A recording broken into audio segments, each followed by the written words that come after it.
Praise the lord, hallelujah. ಸ್ತೋತ್ರ ಸ್ತೋತ್ರ ಸ್ತೋತ್ರ. ಕರ್ತನ ಅತಿ ಪವಿತ್ರವಾದ ನಾಮಕ್ಕೆ ಮಹಿಮೆ ಉಂಟಾಗಲಿ.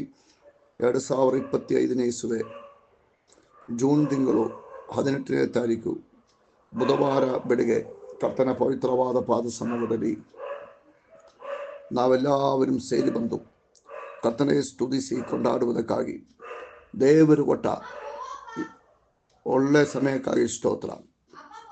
ಕರ್ತನ ಆ ಸಾನ್ನಿಧ್ಯವು ನಮ್ಮ ಜೀವನದಲ್ಲಿ ಆಮೇಲೆ ಪ್ರಕಟವಾಗುವಂತೆ ನಾವು ಪ್ರಾರ್ಥಿಸೋಣ. ಬೆಳಿಗ್ಗೆ ಜಾವದಲ್ಲಿ ತನುಮನದಿಂದ ಕರ್ತನ ನಾಮವನ್ನು ಸ್ತುತಿ ಸ್ತೋತ್ರಗಳು ಹಲ್ಲೆಲೂಯಾ ಹೇಳಿ ನಾವು ಉನ್ನತಪಡಿಸಬೇಕು.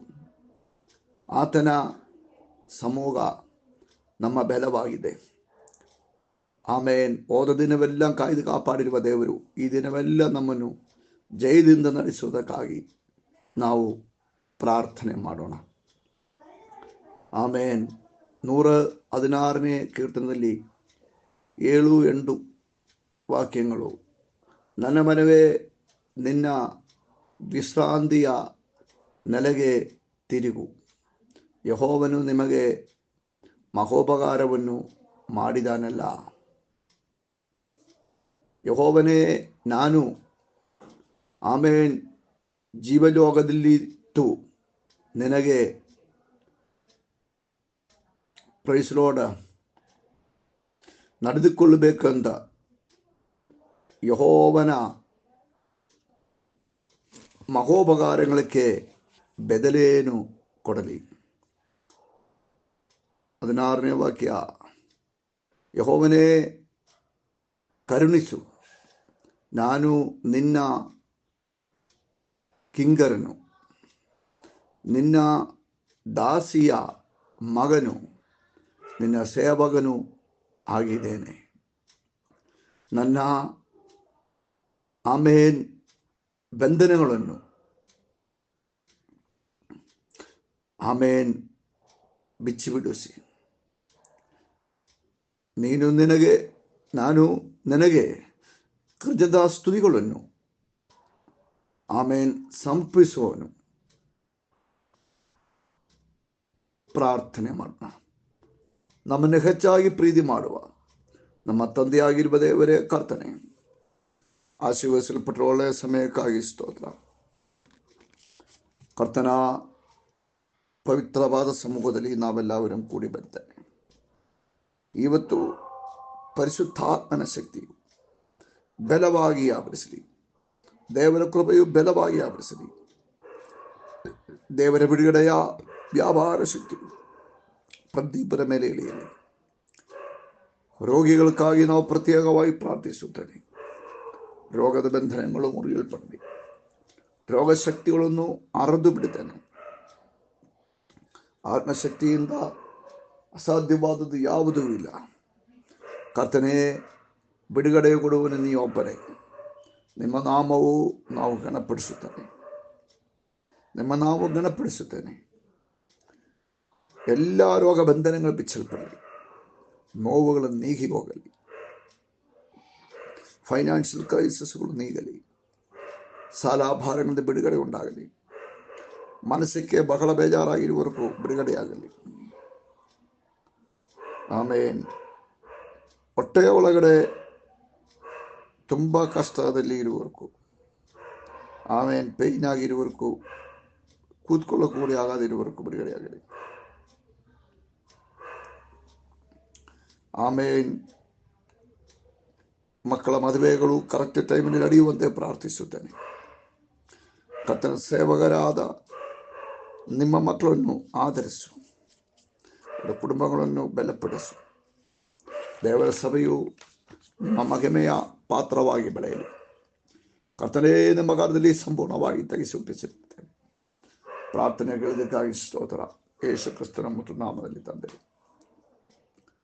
ಪ್ರಿಯರೇ, ಇವತ್ತು ರಾತ್ರಿ 9:30 ನಮಗೆ ಸ್ಪೆಷಲ್ ಮೀಟಿಂಗ್ ಉಂಟು. ಮೊನ್ನೆ ನಮ್ಮ ಜೊತೆಯಲ್ಲಿ ಇದ್ದ ದೇವರದಾಸರು ಇವತ್ತು ನಮ್ಮ ಜೊತೆಯಲ್ಲಿ ಇರ್ತಾರೆ.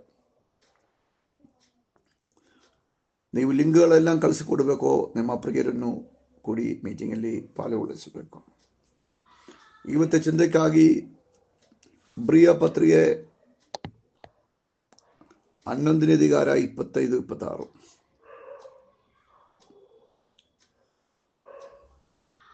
ಆಮೇನ್. 11ನೇ ಅಧಿಕಾರ 25ನೇ ವಾಕ್ಯ. ಬ್ರಿಯ ಪತ್ರಿಕೆ, ಸ್ವಲ್ಪ ಕಾಲ ಭಾವಭೋಗಗಳನ್ನು ಅನುಭವಿಸಕ್ಕಿಂತ ದೇವರ ಜನರೊಂದಿಗೆ ಕಷ್ಟ ಅನುಭವಿಸಬೇಕೆಂದು ಒಳ್ಳೆಯದೆಂದು ತೀರ್ಮಾನಿಸಿಕೊಂಡನು.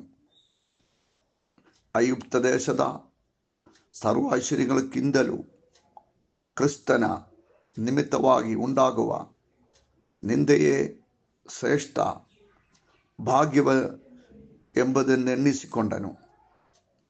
ಯಾಕೆಂದರೆ ಬರುವ ಪ್ರತಿಫಲದ ಮೇಲೆ ಕಣ್ಣಿಟ್ಟಿದ್ದನು. ಪ್ರಿಯರೇ, ಮೋಶೆಯ ವಿಷಯದಲ್ಲಿ ದೇವರಾತ್ಮನು ಹೇಳುವ ಅದ್ಭುತಕರವಾದ ಒಂದು ವಿಷಯ ಎಂದರೆ, ಅವನು ಆಮೇನ್ ತಂದೆ ತಾಯಿಗಳು ಅವನನ್ನು ಒಂದು ಆಮೇನ್ ಪೆಡಗದಲ್ಲಿ ಹಾಕಿ ನದಿಯಲ್ಲಿ ಒಣಗಿಸಿಬಿಟ್ರು. ಫರೋಹನ ಮಗಳು ಅದನ್ನು ಕಂಡು ಅವನ ನೀರಿಂದ ತೆಗೆದು ಬೆಳೆಸಿದರು. ಐಗುಪ್ತ ದೇಶದಲ್ಲಿ ರಾಜ ಪುತ್ರನಾಗಿ ಕುಮಾರನಾಗಿ ಅವನು ಬೆಳೆದು ಬಂದರು. ಐಗುಪ್ತ ದೇಶದ ಜ್ಞಾನ, ಧನ, ಮಾನ್ಯತೆ, ಆಮೇನ್ ಎಲ್ಲ ಸ್ಥಾನಮಾನಗಳು ಅವನಿತ್ತು. ಆದರೆ ಮೋಶೆಯು ನಂಬಿಕೆಯಲ್ಲಿ ಬೆಳೆದು ಬಂದಾಗ ಐಗುಪ್ತ ದೇಶದ ಆಮೇನ್ ತಾತ್ಕಾಲಿಕ ಭಾವಭೋಗಗಳಿಗಿಂತ ಕ್ರಿಸ್ತನ ನಿಂದೆಯೇ ದೊಡ್ಡದನೆಂಬುದಾಗಿ ಎಣಿಸಿಕೊಂಡು ಆತನು ಆಮೇನ್ ಆ ದೇಶದಿಂದ ಹೊರಟು ದೇವರ ಜನರ ಬಿಡುಗಡೆಗಾಗಿ ಮುಂದೆ ಬಂದನು. ಹಾಗೆ ಆಮೇನ್ ಈ ವಾಕ್ಯವು ನಮ್ಮ ಹತ್ರ ಹೇಳಿಕೊಡುವ ಸತ್ಯವೆಂದರೆ, ನಾವು ಈ ಲೋಕದ ತಾತ್ಕಾಲಿಕವಾದ ಆಮೇನ್ ಪಾಪಭೋಗಗಳನ್ನು, ಸುಖಭೋಗಗಳನ್ನು ಆಮೇನ್ ಬಿಟ್ಟು ಕ್ರಿಸ್ತನ ನಿಂದೆಯನ್ನು ಅನುಭವಿಸುವುದಕ್ಕಾಗಿ, ಕಷ್ಟವನ್ನು ಅನುಭವಿಸುವುದಕ್ಕಾಗಿ ನಾವು ಹೊರಡಬೇಕು. ಈ ಲೋಕದಲ್ಲಿ ನಾವು ಆಮೇಲೆ ನಿಂದರೆ, ಲೋಕದ ಜನರ ಜೊತೆಯಲ್ಲಿ ನಿಂದರೆ ಸ್ವಲ್ಪವಾದ ಸ್ಥಾನ, ಮಾನ, ಧನ, ಗಣ ಇದೆಲ್ಲ ಲೋಕದಿಂದ ಸಿಗುತ್ತೆ. ಅದು ಮನುಷ್ಯರಿಂದ ಉಂಟಾಗುವುದು, ಲೋಕದಿಂದ ಉಂಟಾಗುವುದು. ಅದೆಲ್ಲ ತಾತ್ಕಾಲಿಕವಾಗಿದೆ, ನಿತ್ಯದಕ್ಕೆ ತಡೆಯಾಗಿದೆ. ಸ್ವರ್ಗೀಯ ಜೀವನಕ್ಕೆ ಅದು ತಡೆಯಾಗಿದೆ. ಅದು ನೋವುಪಡಿಸುವುದಾಗಿದೆ, ಹಿಂಸೆ ಕೊಡುವುದಾಗಿದೆ. ಆದರೆ ಸ್ತೋತ್ರ, ಕ್ರಿಸ್ತನ ನಿಂದೆ ಎಂಬುದಾಗಿರುವ ಶ್ರೇಷ್ಠಧನ ದೇವರೇ ನಂಬಿ, ಕ್ರಿಸ್ತನೇ ನಂಬಿ ಲೋಕದ ನೈಮಿಷಿಕವಾದ ಸುಖಭೋಗಗಳನ್ನು ಬಿಟ್ಟು ದೇವರಿಗಾಗಿ ಜೀವಿಸುವಾಗ ಹಲವಾರು ವಿಷಯಗಳು ಆಮೇನ್ ಸಂತೋಷ ಎಂಬುದಾಗಿ ಎಣಿಸಿಕೊಳ್ಳುವ ಹಲವಾರು ವಿಷಯಗಳು ನಾವು ಬಿಟ್ಟು ಬಿಡಬೇಕಾಗಿ ಬರ್ತದೆ. ಆದರೆ ಆಮೇನ್ ಕೆಲವ ತಗ್ಗಿಸುವಿಕೆ, ಕಷ್ಟತೆಗಳು ನಾವು ಅನುಭವಿಸುತ್ತಲೇ ಕೂಡಿ ನಿತ್ಯತೆಯಲ್ಲಿ ನಮಗೆ ಕ್ರಿಸ್ತರ ಜೊತೆಯಲ್ಲಿ ಶ್ರೇಷ್ಠಕರವಾದ ಒಂದು ಜೀವನ ಉಂಟು. ಅದು ಮಾತ್ರವಲ್ಲ, ನಾವು ಆತನ ರಾಜ್ಯದ ಸೇವಕರಾಗಿ, ಸಾಕ್ಷಿಗಳಾಗಿ, ಕರ್ತನಕ್ಕಾಗಿ ಸೇವೆ ಮಾಡುವರಾಗಿ, ಆಮೇಲೆ ಆತನ ಮಹಿಮೆಯಾಗಿ ಬಾಳುವುದಕ್ಕಾಗಿ ನಮಗೆ ಸಾಧ್ಯವಾಗುತ್ತದೆ. ಅದನ್ನು ನಾವೇ ಈ ದಿನಗಳಲ್ಲಿ ಆರಿಸಿಕೊಳ್ಳಬೇಕು. ಲೋಕದ ತಾತ್ಕಾಲಿಕವಾದ ಭಾವ ಸುಖ ಭೋಗಗಳು ಬೇಕಾ? ಅದಾ ದೇವರ ಕಷ್ಟವನ್ನು ಸಹಿಸಿಕೊಂಡು ದೇವರ ಜನ ಜೊತೆಯಲ್ಲಿ ನಡೆದು ಆಮೇಲೆ ನಿತ್ಯತೆಗಾಗಿ ನಿಲ್ಲಬೇಕಾ? ಆ ಸ್ವರ್ಗೀಯ ಸಮಾಧಾನವು ಸಂತೋಷವು ಸಾಕು, ಲೋಕದ ಸಮಾಧಾನ ಸಂತೋಷ ಬೇಡ ಎಂಬ ಹೇಳಕ್ಕೆ ನಮಗೆ ಸಾಧ್ಯ ಆಗುತ್ತೆ. ಹಾಗಿದ್ದರೆ ಸಂಪೂರ್ಣವಾಗಿ ಸಮರ್ಪಿಸಿಕೊಂಡು ಮೋಶೆ ಹಾಗೆ ನಾವು ಆಮೇಲೆ ಕ್ರಿಸ್ತನಿಂದೇ ದೊಡ್ಡ ಧನ ಎನ್ನಿಸಿಕೊಂಡು ಬರಬೇಕಾಗಿರುವ ದೊಡ್ಡ ಪ್ರತಿಫಲ ಮೇಲೆ ಕಣ್ಣಿಟ್ಟುಕೊಂಡು ಜೀವಿಸೋಣ. ಈ ವಾಕ್ಯಗಳ ಮೂಲಕ ದೇವರಿಗೆ ಆಶೀರ್ವಾದ ಮಾಡಲಿ. ನಾವು ಆಕಾಶದ ನಕ್ಷತ್ರಗಳಲ್ಲಿ ಭೂಮಿಯ ಸಮುದ್ರದಲ್ಲಿ ಮರಳಂತೆ ಹೆಚ್ಚಿಗೆ ಆಗುತ್ತದೆ. We are best, we are really best, we are permanently best. May God bless you.